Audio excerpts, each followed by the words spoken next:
Vlog na to si Kasong Jeff Cinco. Yes. Ano yung una mong na-feel nung simula nung nakita mo siya ng personal?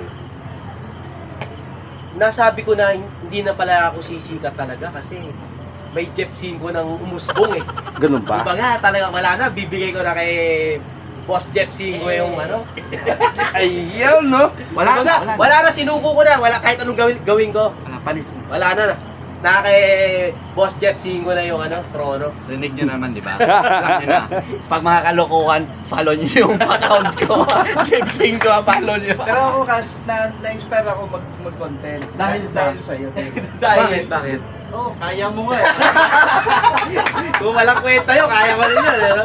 Galing-galing na. Kaya mo nga eh. Oo. Na mas gwapo naman ako na hindi ako Grabe magsayo. naman. Ano yung personal? Sobra ka naman. Walang ganun. Dahil ako, subscribe nyo na to si Boss Jeff Cinco ha. Nako, Ayun, ayun. bumiyahe pa to para ano, para makasama kami dito. Idol. Yon. Tara, kainan na! Misis mo! Ay, nahanap na. Hinahanap ka na ng misis mo! Kasi mag-uusap muna kami doon, Kaya grupong mga babae. Yes, Gusto yes. namin sa magpaalam lang ako nakakain. Dapat lang. Dapat lang. Di ba? Ang ganyang lalaki. Ay, na. Yabang eh.